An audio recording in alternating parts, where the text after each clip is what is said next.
Thank you, Mr. Chairman. Mr. Secretary, as you know, I represent San Diego, the largest military community in the country. Right now, as we are speaking, 2,500 San Diego Marines are off the coast of Iran. Many, many other San Diegans in uniform have gotten 48-hour deployment notices. So this war in Iran is not theoretical for me or for my constituents. It's deeply personal.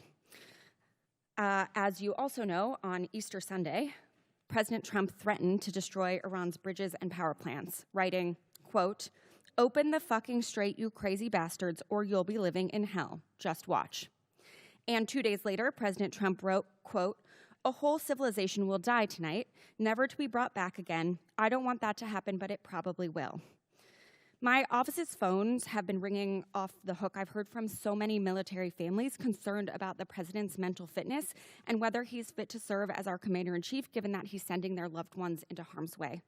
Our troops, who have shown incredible bravery and tactical proficiency, deserve to know that their leaders are focused and stable. So, Mr. Secretary, you are with the president a lot, and it pains me to even have to ask this about our president, but my constituents' lives are at stake.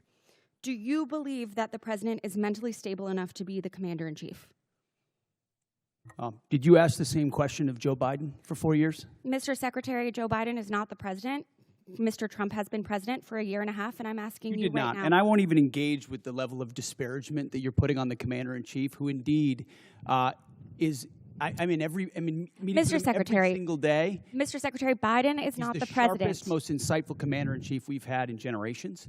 And you want to compare, you want to ask that question after you and your fellow Democrats defended Joe Biden, who could barely speak and didn't know what day of the week it was? As you know, he governed through an auto pen. He had a Secretary of Defense who went AWOL for a week. I can't be gone for 10 days, for 10 minutes. I will reclaim my time. Gentlelady's time. She reclaimed it.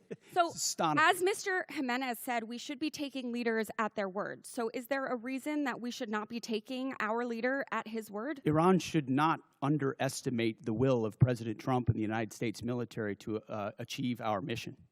Okay, well, I want you to know this is not a partisan thing. In fact, many Democrats have had, many Republicans have had these same questions.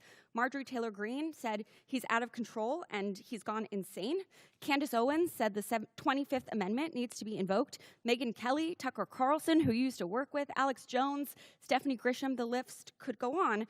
So how do I explain to my constituents that while they are in harm's way, their commander-in-chief is posting these unhinged posts? How did you explain to your constituents what happened on October 7th, or what happened in Afghanistan, or what happened with the debacle and the withdrawal in Afghanistan, where the troops were left? How did you explain that with Joe Biden's leadership? Mr. Secretary, how did you explain that to the Marines that didn't get medals, that we restored their medals because of that disastrous withdrawal in Afghanistan? Did you explain that to your constituents when Joe Biden was asleep at the wheel and he had an AWOL Secretary of Defense? I don't think you did. Next post. How can I explain this next post to my constituents?